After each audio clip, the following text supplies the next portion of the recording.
'Cause I feel like Noah is a bit more like of a modern Mm-hmm. man. In what way? Like, I mean, he does provide for sure. He but- totally provides. Yeah. No, I know. I'm not saying he's not like traditional in that way. So in what way would you say he's modern?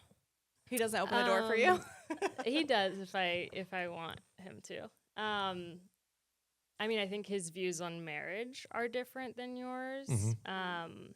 I think he really is attracted to the fact that I have a career. Sure. And he would prefer that I work, and he would not want me to be a stay-at-home wife. Okay. Or mom even, Yeah. probably. Interesting. So I'm on both sides in a sense to where Bella is a model like you. But she's also a traditional woman who grew up in a traditional family where she's got 5 siblings. Her mom and dad, had roles in the household, and they've had a loving, healthy marriage for like 36 years. Same with my mom and dad. But it's been one of those things to where I've wanted to support Bella because her escape is modeling. She doesn't do it for the money. Like, even if it didn't pay her, I just know that when she goes and does a job, she comes home super happy and excited and tells me all about it. And that's her escape. And I think that we all need to have that. Even if you're a ranching wife and you live 2 hours away from the nearest town and you've got multiple kids to keep after, those times of driving even once or twice a month, 2 hours to a grocery store is your escape. Yeah. It's like, hey, everybody needs their downtime and needs to just get away from their husbands or their wives. It's healthy to have that. It's attractive, too, to have your partner To have your own just thing. Yeah. And have something interesting to say at the end of the day that you don't already know. Yep. Yeah. And that's where I'm on your side of it, where I support Bella and would never want her to like stop doing what she's doing. I've kind of have had the conversation, and this is where I think it's healthy in any relationship, whether you're dating or you're married, is to have those talks of expectations of what you want in each other. And I've told Bella, like, what I expect in you is that if we want to have 3 or 4 kids, like we've talked about, if I'm always traveling and photographing ranches and building, up my work in art galleries, and I'm always on the road, I need someone to hold it down while I'm gone. And when I'm home, we're a team, and I'm there with you to help cook. And we've got a routine now where, she might cook most of the dinners, but I'm doing dishes at the same time as she's cooking. Mm-hmm. And that's been a great routine. And I think it's one of those things where we both have understood our roles in a relationship and what attracts one another. And I think that she has just been a woman who has been more comfortable being a feminine female because she has wanted to attract the masculine man that's inside of me rather than the opposite. So interesting. But like I said, it's different for everybody. Some women Yeah. want to be in charge at home, and some men are okay with that. Yeah. I mean, I enjoy working. I've had to stress about work Mhm. and provide for myself for such a long time that I don't like doing It's really that. hard, but it's also really hard to get out of that mode as a woman when you were independent, having to support yourself, having to make your own money, to get into a relationship and then allow the man and trust the man. And to- like your parents are still together. Yep. Mine had a terribly messy divorce. Noah's parents were like, Yeah, so we might It's- have 2 different. it changes, Visions. because you see, when shit hits the fan, like, It's just me. Yeah. all of a sudden, my mom had been a stay-at-home mom. She had 7 kids with my dad. And then all of a sudden, like, she has to go back into the workforce while still raising, 3 little ones. And it's like, whoa, to get yourself in that situation is scary. When you have that many kids, I think you almost have to have both Yeah. be working. And I think, and then Yeah. like even Bella's parents, I mean, they both worked, but I think there's that, I could be wrong, but from what I've noticed is that most of these arguments or debates on the roles, responsibilities, the femininity, the masculinity have always been with people who haven't had kids. And I think that most women kind of get in this way of thinking of like, hey, it's my career, I'm not going to give it up for kids. But you're a mother, correct? Yes. So I think that when you become a mother, something shifts. Yeah, I thought that up until the day I gave birth. And then I was like, I thought I was going to give birth, and then I just finished my master's degree. I was going to go work for the government. Great job, like my dream. I thought, oh, I'll have 6 months to stay home with the baby, and then we'll get a nanny, we'll get help, whatever. The second I had that baby, I was like, I'm not going to work. Yeah. Like, it shifted so freaking quick. Yeah. It was scary. Yeah. Well, I think, and to that point is, I think that's the natural progression that's just ingrained in us, is that I think that, women want to strive and do these things, but I think that being a mother is like the most important job that any woman can have, because it's like staying at home, and even if you're working at home, or you maybe work like once or twice a week outside the home, but just being present in the home, raising kids, that's a hard job. It's not easy. Yeah. And I think that when most women have children like yourself, that almost chemical reaction switches over, and it's now for sure instinctual. There's no higher Biologically, instinct than protecting that baby, and there's no damn person on the face of this earth that will do better at that than me and my husband. Yep. And just the thought of like outsourcing my motherhood was just so clearly a no in my head. And I know I was also lucky in a lot of ways to have somebody who was a provider, and also to be able to be creative and come up with my own income stream from home. Mhm. You know what I mean? Yeah. So I know not everybody has that, and I'm so sensitive to that, because I know that probably breaks every mother's heart. But when that happens, when that biological shift happens, it also shifts in a man, because then that man, now the pressure's on him in a sense. But the beautiful thing about that is that the man feels, I feel like a man now, in a sense that now it's my turn, in a sense, to go out there and get stuff done and work hard, because I want to protect our children and you, and I want to put food on the table. And I know that it's all up to me, because you had to go through 9 months of labor, or not labor, excuse me, 9 months of being, basically. 9 months of being pregnant, and then going through labor and birthing this child into the world that's screaming, that's crying, that you're having to manage all of its emotions. Yeah. And that's such a hard job in itself, to where the man now feels like, this is my purpose, is to go out and provide for you. And so that's where I think it's just that natural role of how things shift. So do you want your wife to verbally, say, oh, I appreciate you and for doing X? Like, is that how you feel appreciated, or is it just because you can tell she's happy about it? No, I can't speak for all men, but I've always told Bella that I'm not the man that you need to say, I love you to. You don't need to tell me how you feel about me. What's your love language then? We all have one. Do you know the I'm love a man, languages? so like physical touch that's is number one. Let's get that clear. So true.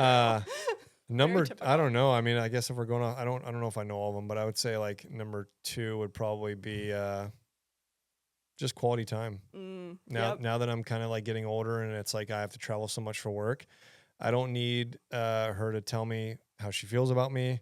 I don't need gifts. I just need that present time of her sitting beside me, of those like moments of downtime, the moments we get to share dinner together, the moments we look forward to, if God blesses us with children. So I can't speak for all men, but I think that for me, I'm probably an easy person in a sense, to where I don't really need all those things. I know that if you're with me, that I know that it's good enough for me anyways. I know that if I can help provide, and I can, keep you around, I'm doing something right. So how do you think a woman inspires a man? Because you often see like men get into relationships, all of a sudden they buy a house. Yep. They buy a new car. They get, they acquire things. So. And that's all to keep the woman. Right. I think most. Yeah, no kidding. My husband would live in a tent if it wasn't really for is. me. Like, I think 100%. if us men didn't care about attracting women, like you said, we could live off grid with our dogs in the mountains. There's times I still dream of that. Seriously. And I love my wife to And death. I do not and I'm dream like, of that. No. And so the reality is, I think that men do things for women. I mean, I think that men buy certain outfits because they want to impress a woman. They buy a certain car because they want to pick up women. They go get a certain job because they want to make a certain amount of income. Why? Because they want a certain caliber of woman. We have so much power. You really do. Seriously. I don't think. There's the power of the P word that I'm not going to say, and that's a real thing. It's for real. But like, I don't think you actually realize that for a while as a woman. When you're young, you don't realize it all. Yeah.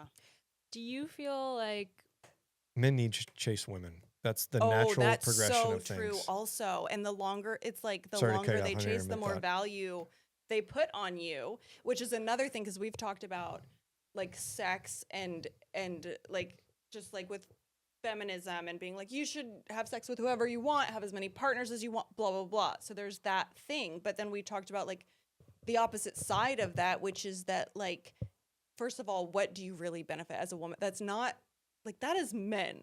Men like to have a lot of sex. I'm just gonna simplify. Well, women like to have but Yeah, I would not say in the women do same too. not in the same way. No, to it's where it men is could different. do it every day with a different person, be like super happy. As a woman, I just don't truly know a lot of women who would be truly fulfilled by doing that. But would you be truly fulfilled by doing that? By doing what? Having sex with a different person every day? No. Like I don't Okay, think No. men. Good point. Yeah. Okay, maybe, but like well, I think there's- about gay men and how traditionally promiscuous they are in general. Like, you know what I mean? And that's because it's two men. Like the woman is typically like the gatekeeper of the sexuality. You know what I mean? And the longer you actually make a man wait for that, the higher he values you. Yep. Which is, I think, something that I don't know, maybe women realize and don't care. Maybe it's just something you learn eventually, but like you guys need that prize to chase. It's like the hunter instinct. Like if it's too easy a kill, then it's not valued. I think it's both ways. Do you know who your I don't neighbor is? know Should I who go out and this check is. who it is? So someone pulled up bold. in the Don't driveway. get out of your car with and my we're in dogs. Texas, so if somebody pulls up to the driveway, you go get the guns I'll out. go and you check just I'll go check and see who it is. We're definitely gonna have to. Do you remember what your thought was? I you were saying? I missed it, and then she goes, "Is what I said bad? Are gay men?" What did she say? Well, they are typically like the ones I've known more promiscuous and more likely to have multiple partners and Yep. more, you know what I mean? Like it takes a gay man a longer time to settle down and because it's two men. Women are the gatekeepers. I Yes, think. I would agree. And I'll say this from my perspective is having multiple partners has ruined my outlook on women. Wow. Because when I was younger, obviously in that world of like fashion and all that, is you get pulled into this world of pornography. You get pulled into higher expectations of women. And I think it's damaging on how you look at women, how you view women, and wanting to just have one partner. Now, it took me time to really understand that it was like, okay, I know that I want a wife. I know that I want children. But I mean, I'm 35 and I don't have kids yet. And I think that in my mind, I was thinking I'd have kids by 27, 28. Really? So it's one of those things where I think it set me back. But the reality is that it also landed me with the wife that I have. So It's tough the because- decisions I've made, Yeah. I disagree with a lot of the things that I've done in my past, but I've been blessed with the wife that I have now. So it kind of led me to this journey. But I think that right now you kind of see it's this weird kind of like alpha male, I guess like ethos kind of being spread around to a lot of younger men. Yes. And so like if you go on YouTube, you What know, are the guys? There's like influencers who are all yeah, about that. I don't know all their names or whatnot. Yeah. I kind of just see, but I'm seeing this this almost crisis of young men being failed by other men because they think that success looks like driving a certain sports car, having a certain amount of money, and having so many women under their belt. Right. And I can tell you, for one, it leads to just loneliness, and all those things don't add up to anything, beautiful. It's all temporary. It's like when we die, we don't take all that with us. It leads to more damage than good. And I think that there's something fulfilling about waiting and being that person that's like, I'm waiting for my person and I'm going to settle down. I'm going to get married. I'm going to have kids. And whether that's for you, not for you, some people want to live in a modern day age. Some people want to have multiple partners and that's their, choice. I think that there's just a lot of healthy benefits to waiting to find the right person. And I think that right now our society is being flawed because of how much over sexualization is being shared. OnlyFans. And it's damning women, it's damning men. Yeah. Or how do you think watching pornography and being raised on that Mhm. affects how They say the average people are having sex. Yeah. boy has seen it by like something so I saw it scary, at 11, 9, 11. 10 or 11. And like how Horrified I to think mean, of my son doing you don't have that. to Now talk it's about it younger. like super personally, but like I don't know, how did that affect, or how do you think that affects the way like what men are wanting from women sexually? So I think men and women want, like what you said, they almost look at sex two different ways. Um, Men look at it as a way of like a temporary feeling of like, I just need this satisfaction with somebody that I love and care about because I'm stressed out and I just want this. And it's like this, it's hard to describe, but it's almost just this feeling of in the moment. But men find intimacy and love through sex, where women are kind of like, It's like more the emotional. it's more the emotional and Yeah. storytelling component to it. 100%. And it's more of like, it's almost like those stories like Bella's, shared stuff with me where she's like, you men will look at a woman that walks by and think sex because you just think it's the natural biological reaction of back to our early days as humans, it was to procreate. So men look at sex as procreation because men want to make children. Yeah. Because men's whole purpose is to, back in the days, was to conquer empires. And how do you do that? Spread your seed. You spread your seed and you raise children. Yeah. And you raise them tough and you provide for the family. So our natural inclination as men is to provide and to spread our seed and grow the family.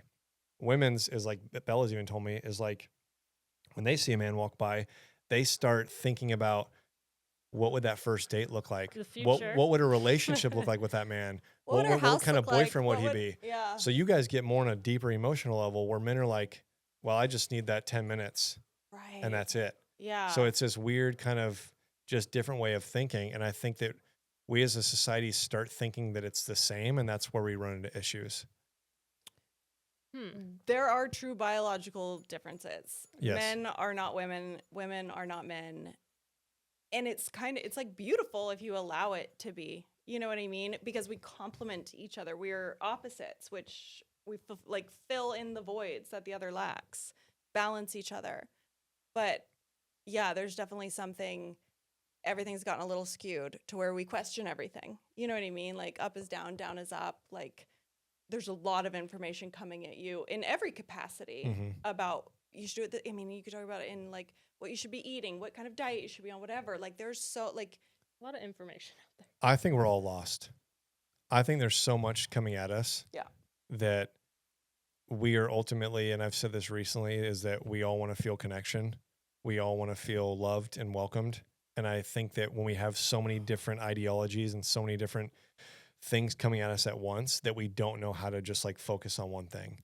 It's like one day we feel like we need to do this, and then the next day we need to act this way, or we need to be with this person, and the next we need to be like that.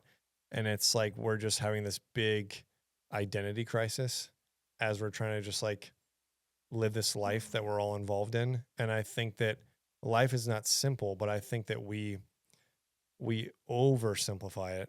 And I think we add so much stuff on top of it that we create our own like kind of monsters in ourselves. 100%. We create our own anxiety. We surround ourselves with things and people that just bring us down and add more harm than good. I think that's like, to bring it back to cowboys, the Western lifestyle, all of that. I think that's one of the things that's so attractive about like having been married to one with one for 10 years now. He's so simple. Life is so uncomplicated for him, and I am the polar opposite. Like I overthink, I overanalyze, I overdo everything. And like that simplicity, that the life of you have your routine. The animals have to be fed at this time and this time. This happens at this time. That the sun rises at this time. The sunset. It's all so sort of simplified. It's methodical. It's thought out, and you need calm where there's chaos. Yeah. You need structure. Yeah. And I think that's where two people can lean on each other. And sometimes that's women to men. Sometimes us men are a little bit chaotic where we so true. Yeah. think things, or we overwhelm ourselves in all these projects or all these things we need to get done. And sometimes, like, I'll admit, like, my mind runs 500 miles an hour where sometimes Bella just helps slow it down. And she's like, hey, you need to just focus on this one thing, or let me like reframe what you're saying and give it to you in a different way where you can really think about it. Wow. And I think there's a really healthy thing where like us men are not men without women. And I think that I don't care who you are. I think men's number one fear is dying alone. Like, I don't think any man would ever want to just be at a funeral or at their own funeral and not have a family or a wife to look back on. We all want to have a woman that's by our side, that sometimes we might get frustrated because we feel like we're being corrected too much, or we feel like we can't relate to their stories or whatever. And I'm guilty of that, where Bella may share something with me and I'm just like, one ear and out the next. But I realize that there's a lot of times where I get ahead of myself, and she kind of is like the calming during those chaotic moments where she kind of recenters me. And I think that's what women are really good at. Well, You guys are very intuitive. Yeah, just yesterday, Noah was feeling overwhelmed. And then I just reminded him that, like, he's not alone. Like, we get to do it together. And that, like, totally relaxed him. And that's what's so nice about being in a relationship. It's like, all of a sudden, all these things that you have to do, you don't have to do alone. That's so interesting because, like, I'm the opposite. Brian's the calming one. I'm the overthinker. You know what I mean? So I guess that's not specific to gender. Like, it's just as long as one is one and one is the other, then it makes sense. I feel like Noah and I both overthink things, but when I'm overthinking things, he's the calm. And when he's overthinking, I'm the calm. Like, when he starts getting overwhelmed, it's really easy for me to be like, hey, it's going to be totally fine. So. And the reality is, like, both people will go through those times. Yeah. It's never going to be one way or the other. Right. It's just understanding that you both are going to have those moments of just kind of just being down, and someone needs to help lift that person up. But I think it's, I come across these conversations from kind of my perspective, and it's not one size shoe fits all. I understand that some people may disagree, and that's fine. I'm kind of just going through the life I'm living and what I've seen in relationships I've been in, and the relationship and the marriage that I'm in now, what my expectations are.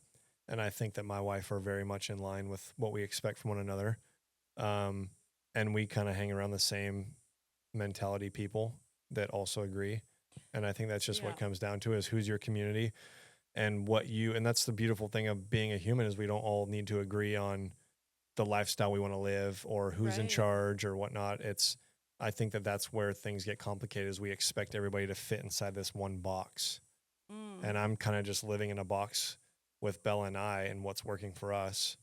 And that's all we can do. I love that you had so many conversations about this before you guys got married and while you were dating. And I don't think that is something that probably enough people do. Like, I feel like Brian and I didn't, and we are still, like, figuring things out and being like, oh my God, you think that way? Like, I think this way. And we're, like, obviously committed to it at this point. Yeah. But I think it's really wise to have a lot of those, like, expectation conversations with your partner before, like, choosing to spend your life with somebody. Yeah, what would you guys think those kind of conversations should be? I think it's like I said, I think like the hard conversations are always good. I think that people are too scared of having the confrontational conversations because they think it's going to push the other person away. Yeah, I love it. I do too, because the reality is I'd rather be vocal and open up front in that moment and have that person just understand where I'm coming from than to feel like I'm walking on eggshells, because that's not a relationship to be in.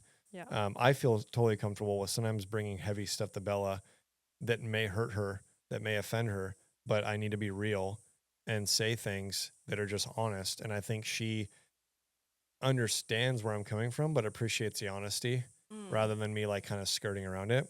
And so I think that like the conversations that we've had, and like I mentioned a little bit earlier, is having expectations for each other. Is like, you and your relationship, what you expect out of Noah. What do you expect a day-to-day to look like in your guys' house? What tasks do you expect him to take care of versus you? Just interesting figuring out like because like, so I clean because I'm cleaner. He's messy. Yeah. I enjoy taking care of the horses, making their buckets, cleaning whatever, cuts, whatever. He sees that as a chore. So Yeah. he would rather just like get that done. Whereas I'm like, wake up early, enjoy it. But then like he really enjoys cooking. And, so it's like you don't have to do everything. No. But in the beginning, I feel like it was like everything kind of needs to be split, and then now it's like figuring out just what people enjoy. And then The reality is that marriage, relationship, nothing is 50-50. It never is. It's some days it's 70-30. Some days it's 60-40. Some days it's 90-10.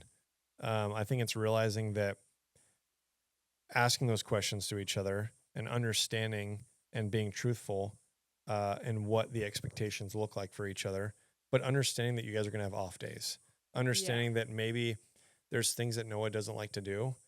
And it's understanding and having the humility of saying, I can't force him to like doing these things, and I can't force him to have the same expectations as I do. yeah. That's the hard part for me, is that I live the life how I want to live it, and I expect everybody else to live how I do. So I have high expectations for others when Bella has to remind me, like, hey, not everybody lives like you. Not everybody has the same drive as you. Yeah. And you come off very aggressive sometimes, where you kind of like have a way of not meaning to, but almost belittling people or other men that don't do the same things you do. And I have to remind myself and be like, yeah, you're right. Like, I'm my own. On the topic of you can really just live such a different reality. Noah, we had this conversation yesterday. Noah was like backing the trailer into here, and he was hooking up the trailer, and like I was helping him, whatever. He was like backing up to get the like hitch on, and I like enjoy all these things so much. So I was going to them. I'm like, oh my god, you're so close, like just a little bit more. And he thought I was like, what is the word? Like teasing him almost. Yeah. And he was hot in the truck, and it doesn't have AC, so he was like getting all pissed. You And thought I was you were like, teasing him being a He was smart probably ass. hungry too. Was he hungry? yeah, probably. But I was like, and then I felt so like shut down by him because I was like, I thought this was like fun. And then we had that conversation of like outside chores to him are like, get it done. And to me, like, I think it's so fun. Like building fence with someone or, with your friends, like that is a perfect day for me. I would agree. So you like just having tasks. Yeah, but it's like Things to quality do. time Yep. for me. Yeah. It's so funny. Yeah. I remember like specifically at our place in Malibu, like needing to dig fence posts. And like, I'm not an early bird. My husband is. But like, and so me and the rest of the guys who were working were out there at like noon doing it. And he's like, I'm not helping you guys. You guys are stupid. You should have been out here at 5 6 a.m., a.m., 5 yeah. a.m., 4 a.m. doing this. Yep. You're going to work yourselves into a heat stroke. And I'm not. And I was so mad at him. I was like, be a man. Get out of here. He's like, nope. Yeah. Work smarter. No. I mean, I it's agree. true. I'm an early riser. Yeah. My wife's not. I mean, she's not like a sleep until 9 or 10 a.m. kind of girl, or woman, but she's like an 8 o'clock, and I I'm feel like like a there's a- 5:30, 6 a.m. I feel like men are more, well, I don't know. Again, I like getting up at I've been waking up at like 7. Mm-hmm. I would get up at like sunrise Yeah. and go do the horses. It's a nice. I mean, we got into a routine for a little while. And we've been bad at it lately, but we were getting up at sunrise and like enjoying coffee or hanging out together, Nice. and that was, I'd like to get back to those moments, but yeah. was that in the early um, days of dating? no, it was No? kind of just like an off thing we did because it was like, when I go out to some of these ranches, I've had call times at 3 a.m. Yeah. where you're going to bed Yeah. at 7:30 and the sun's still up and you're trying to sleep in a hot teepee Oh. and you're just trying to like toss and turn until you fall asleep. And then, you get up at 3 a.m. and you have coffee, you're saddling at 3:45 and then you're in the saddle by 4:15, 4:30 and you're still riding under like a moon Yeah. until that sun rises. And then I go home. So beautiful, So though. nice. And you get Yeah. used to that for a week or two, and then you go home and you're like, hey, I think we should start doing this. And my sleep schedule is now Yeah. adjusted to that, to where I was, I think we were both motivated to do it, but it's just like going to the gym. You get motivated, you go for a while, and then life gets in the way. She travels, I travel, and then it's hard to get on the same sleep How schedule. long have you guys been together? 4.5 years. And just married, right? Just married 3 months ago. The topic of women in relationships. Do you feel like the role of women is overlooked on ranches? Yes.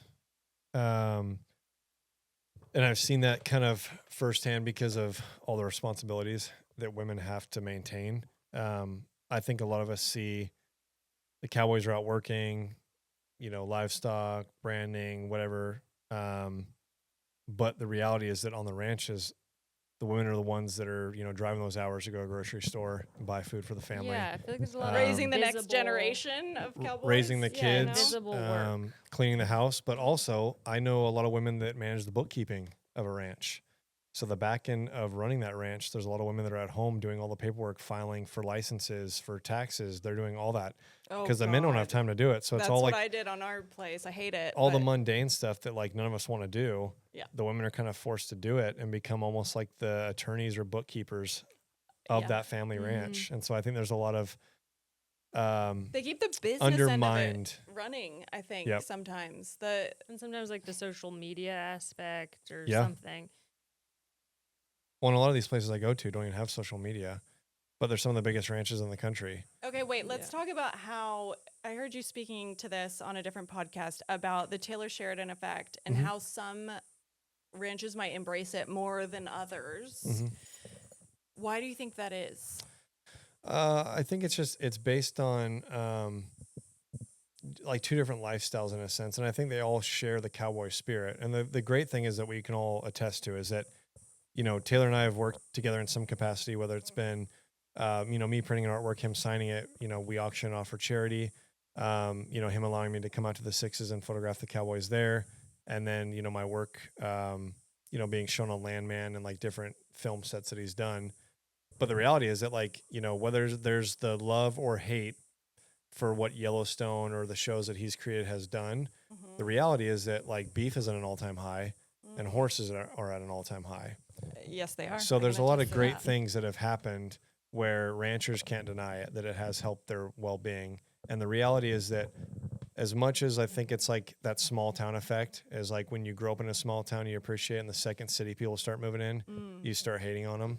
The reality is it boosts that economy. So it creates more jobs and people are living a little bit better life, but obviously it's caused them to complain because of traffic and whatever else.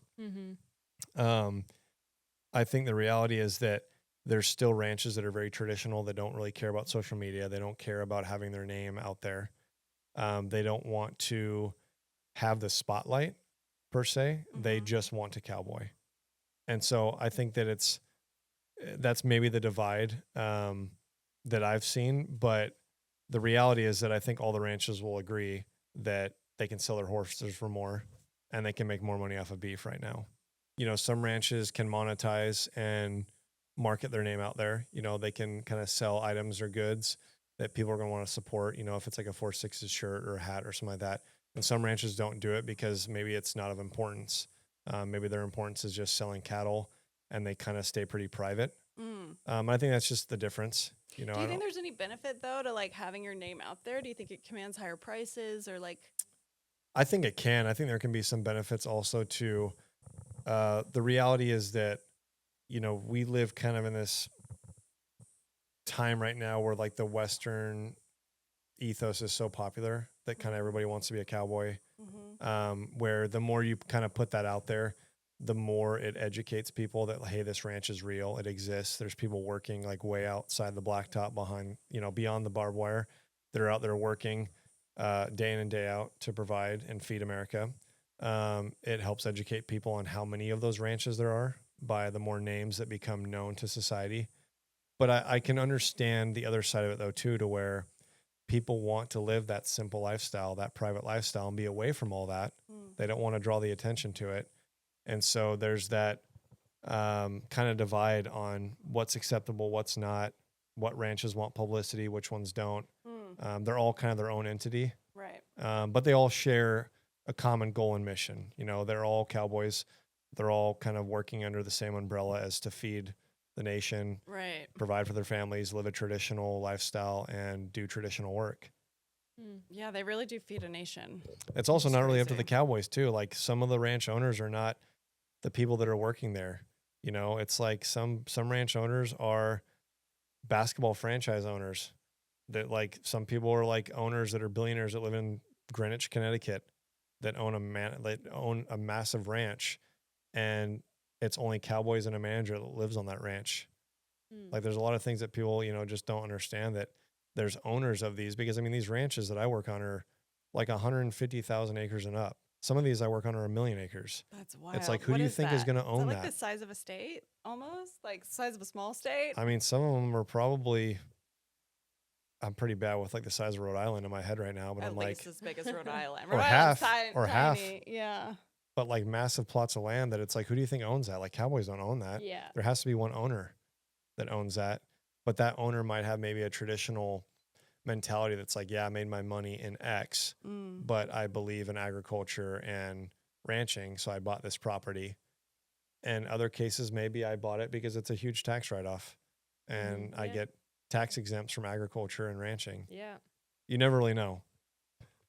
But my That's focus has crazy to always think been about. The Cowboys. The yeah, guys my doing the focus has work. been on the Cowboys. You know, I don't care so much about how a ranch makes its money or who owns it. You know, my focus is on who's working there, who's putting food on the table for us, rest of us Americans, and you know what that lifestyle looks like, and trying to preserve that lifestyle before it eventually fades, just due to modernism.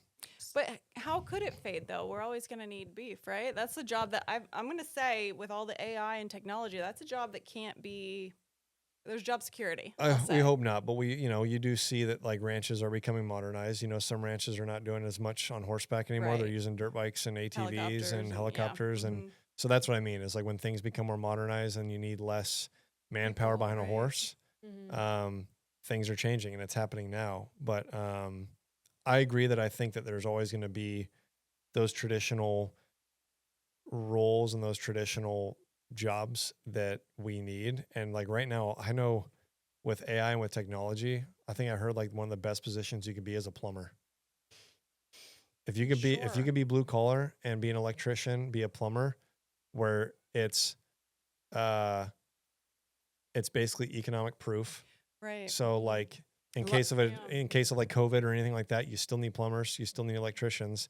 And as things start to modernize, where AI takes over and technology evolves and starts taking away the jobs of men and women, those are kind of the jobs that I don't think AI is going to be able to keep up with. So that's why they're saying like, hey, if you can get into plumbing or an electrician or anything right Yeah. now, you're going to be pretty set in the next 15, 20 years. Like all the white collar jobs that became how people got to like upper middle class, those are all kind of AI-able. You know what I mean? Yep. Like accounting, marketing, advertising. Yep. Like I think I forget what like how many people have adopted Chat GPT Mm-hmm. in the year since it's really come out. Sure. Like if all the industries adopt it at that pace, it's going to be like I think 2 years before somebody was predicting 2 years before 30% of people's jobs become done by I think it's intelligence. already going to overtake. I think in the next 5 years, you're going to see a huge shift. Yeah. You're going to see a lot of jobs like just get cut. Well, yeah, they're even doing like AI models. I did they had see one that. in Vogue, right? And Wow. everyone's pissed about it, which is like, oh, speaking of models, how did you come about the thing with Bella Hadid and Adon? Windows to So, the West, is that what it's called? Or, yeah, it was Windows to the West, Windows of the West. okay. The very first one. So Don Banuelos and I actually got connected to Jess, his sister, through social media.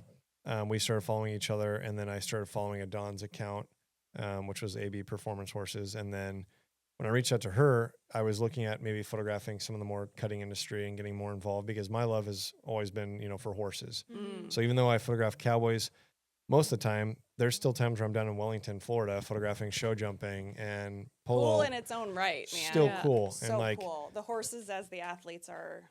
oh, that's it's amazing. incredible. And I show Yeah. up there in dirty boots and a hat, and they get a kick out of it, and we all kind of get along. And you Right. just see this whole other side where I've always loved horses. So how can I work within every aspect of horses? And so when I was just learning about cutting, I didn't even know what Don was like at the top. I just saw his page, followed his sister, looked like he knew what he was doing from what I saw online.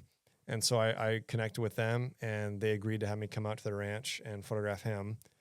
And him and I connected, and they invited me to a family barbecue that night. And so Ascension, his dad, or Cinch, has been doing it for quite a while and has an incredible story of how he came across the border at a young age from Mexico. Mm-hmm. And it was one of those things where you're sitting around, you're having tacos or whatnot, having a few beers, and you kind of hear this family story where you're like, this is really powerful. I think this could be like a short film. And so I pitched the idea to him and his family of like, hey, your guys' story is worth telling, even if it's only an 8 to 10 minute film or a little bit longer if we can. I would love to produce it, and I won't make you do any work. Just let me figure out how I can sell it. I have filmmakers at my disposal that can come out and film this. And so we worked for about 5 or 6 months. I would just kind of reach out to him every month and like notify him on like brands that I was reaching out to. And for a while, I think we didn't have much traction with brands. I initially reached out to Teton Ridge. They said no initially. Wanting to sponsor it? Wanting to sponsor it. Okay. And then I think it came down to, he just won the American the second time in a row. And obviously the spotlight was on him. And, he was doing great things in the horse cutting community. And I think the light bulb kind of turned on where, we repositioned it and redrafted the contract for Teton. And then they became interested. And so we essentially sold it to them. So surprised brands passed on that. Yeah, I think it just comes down to financial stuff, and I think the reality is that horse cutting is not very well known. Yeah. Was he dating Bella the first time you guys pitched it? Yes. Oh, wow. Because I feel like that also kind of... They were dating when him and I first met, and I had no idea. Right. I didn't know until I think he either mentioned it or I saw something or somebody mentioned it to me, and I made a joke where I was like, oh, both of us are dating Bellas. And then I realized who it was, and like knew her name from fashion, like never worked with her before or anything like that. But I didn't really care about that regard. I was just so fascinated by his work and what his family was doing. Yeah. And so, yeah, but just like if it's surprising that they didn't go for it with her also attached to it, Yeah, and I don't know. I mean, I can't speak for him.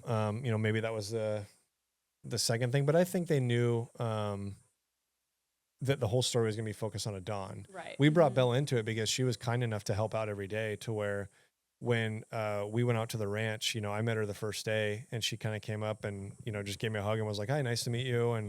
And then was there every day. And, I tossed ideas to her where I was like, hey, if we get Adon sitting here, what questions would you like him to answer? And so she really helped out with being his comfort. Because, like Adon's probably similar like most of us where we don't want to be interviewed. We kind of like don't want to talk very much.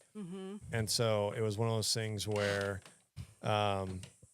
it just came down to her being a helpful hand and making him feel comforted as we interviewed him, for 2 or 3 days and then got some B-roll footage. And so essentially the video is on him. There's little glimpses of Bella intertwined in it since she was there every day. And obviously like she's been doing cutting in her own league. And so that was kind of how the project came about. And then Teton, we talked about just different ways we can market it and kind of tossed around the idea of, what if we unveiled it in New York City and Adon could do like a live cutting demonstration. And then they kind of, when you sell something like that to a brand, they kind of take it over and they have the means of where they want it to go and how they want it to do.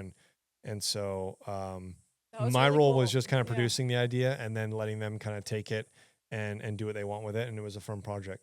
But yeah, it was a great film too. Yeah, I loved just like listening to his insights on horses and horse training. I wish there was more.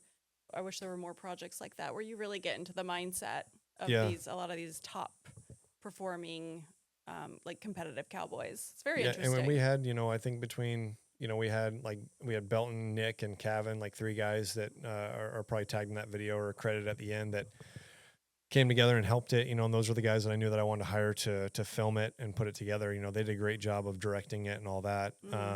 And so I think from there, I think Teton, probably realized that they could do a series of that, starting with Adon. Right. And then now I don't know how often they're doing it now, but I think that they've carried on that, they Windows to the West. A new one. Okay. Yeah. Do you know with who? I know Emerson, there's a filmmaker in Arizona who I'm working with coming up. I think he was the one that recently put together a video and it was filmed at the American. Yeah, I can't remember what it was. They invited you and me to the premiere of it. It was during the American. Yeah, it was during that week. I cannot remember. I think it's featuring people that are going to the American for the first time. Right. It's like focusing on 3 or 4. Morgan Cromer, maybe the woman cutting horse trainer, I believe was one of them. Cool. I could be wrong. Yeah, and I'm like totally dumb when it comes to cutting and reining and all that because it's just not my industry. It's, I'm kind of the guy that's out sleeping in the dirt and photographing cowboys. Yeah, it's a whole, and I think that's another thing a lot of people don't really understand is it's a whole separate It's totally thing. separate. Like ranching cowboys versus rodeo cowboys versus like performance horse Yep. cowboys. It's like yeah. 3 very different types of people. There's Actually. that other divide to where, like, you know, not calling out anybody, but there's like, you know, rodeo is it's fun for me to go to and take Belle out to or go as friends. I have no interest in photographing it. Really? No. Do you want to come hang out? You want to come join us, Noah? Come on, come That's a join hard us. pass. We're from about Noah. to finish. Hi, Noah. Okay. Oh God, the chair's gonna break. Here, babe. We can share a microphone. There you go. Come on. You can sit right there on the doorstep. Okay, I'll be Okay. back with a drink. Oh, that air feels so nice. But it's one of those things where it's like fun for me to go out to, and then, you know, be with like cowboys, like, you know, when it's their off time, they want to go see the rodeo or they want to compete. But there's rodeo athletes that I know that kind of get more credit for being cowboy than actual cowboys, where I know rodeo athletes that wouldn't be able to herd cows. Right. You know, they don't know how to rope, or maybe they don't know how to brand, or they just don't know what that's like. But there's Right. also a handful of others that rodeo that are full-time cowboys, and that's just what they do for money on the side. Yeah, I was surprised to hear like some bull riders didn't really ride horses. Mm-mm. So funny. Yeah. Yeah. Yeah, that's crazy. Yeah. Yeah, I think there's 3 different arenas in the Western world. You know, there's like the rodeo side, there's the cutting, which is kind of like the highest level. You know, there's the most money in it, I should Right. say. Yeah, there's certainly is. Where it's more showy. It's kind of like, hey, you know, how good is your horse, and your horse can take you as far. And I almost give the credit to the horse because that's the real athlete Oh my God. in that totally. arena. And so Yeah. it's not to say, you know, trainers don't know what they're doing, but like some of those horses are just incredible. They are Um, incredible, but I'm also noticing though that the cowboys are taking their own fitness more seriously because they have to keep up with these athletes of Yeah. horses and the horses are so good at this point. Like how you differentiate and get to the next level is like being more fit and capable yourself. So they are becoming slightly more athletic, but Well, they're the still- horses are getting better and better. They're getting and same with the insane, breeds of yeah. bulls. You know, the bulls Yeah. are bucking higher than they've ever been. Yeah, I don't know where it goes from where it is, to be honest. I think, I think for me personally is, you know, you see like on social media that there's a lot of people kind of coming in and photographing it. And I think it's great. The more people that can come in and photograph it are sharing it, and you need more images and you need more perspectives on this cowboy lifestyle. I've always kind of just been more so of like, how can you separate photographing things that are trendy or doing certain things because it's popular, as opposed to doing things that can help honor others. So it's one of those balances of to where if you want to come in and like photograph it, just have like good intentions, have an Right. understanding where you're going to be promoting those people and their lifestyle, and you're not really coming in to selfishly gain or garner value off of Followers it, or or followers or likes, likes. yeah. And I think that's where, like, I can't stand social media. Like, I personally don't care to create trendy reels. I don't care to take time and like create stuff. If I share stuff, it's because I've recently gone out and captured photos where my film got developed, and now I have maybe a couple weeks worth of content to share, and then I'll go a month or 2 without sharing because I just don't have anything. You don't feel that pressure? No, That's but nice. social media, Like, I hate that pressure. but social media per se doesn't really drive my business. It can help it, Right. but I think because I have galleries that help substitute that, and I can sell art with or without social media, I think that's where I'm in a different kind of caliber to where I don't feel the expectation to always share. And I'd rather be true to myself and be like, I'm going to share when I want. And I don't want to feel forced to share certain things because it's trendy, because those will fade. I'd rather just keep doing what works for me, and hopefully people will enjoy it. And I want to tell the story of everyday cowboys that are out removed from society that probably deserve more of the spotlight than myself or anybody else. Okay, I have a question. So you're going to these very remote locations where people tend to voice what they're thinking more when they're at home. I'm assuming that most of these people are conservative, right? Yeah.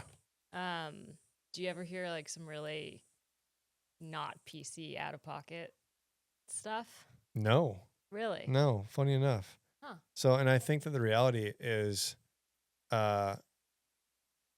is that you almost see this weird, I won't name names, but I've seen people that have like come into the Western industry that think polar opposite, that might have more liberal leaning views and that want to be cowboys or be part of that. But like the ideology, and this is what I think, is that if you look at a traditional cowboy, most of them find value in God and family and in their neighbors.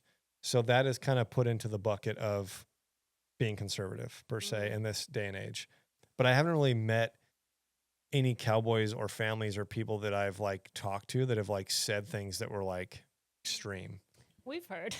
Yeah, but I Have feel like you? I haven't met any like straight up cowboys that have said like really bad stuff. I think you can be a conservative without being a piece of shit. You know what I mean? 100%. Like, you can Yeah. conservatism and like I don't know, pick an ism, racism, sexism, any of those things. I don't think are like on top of each other. We've also heard some crazy shit though in Weatherford. Not to say you guys haven't been around cowboys in Weatherford. There's plenty of them, but I'm almost like if I could pick up people and take them to the places I go to, I think they would see a whole different cowboy. Like because you see like the social media cowboys and you kind of see the people that you see the same faces like reoccurring on social media with like different Western brands, or they're portrayed as cowboys and they probably do know how to cowboy. But when I show people like these random like places that are still big ranches, but they don't have like a social media or anything, like they don't have a presence online, you see a whole nother side of cowboying.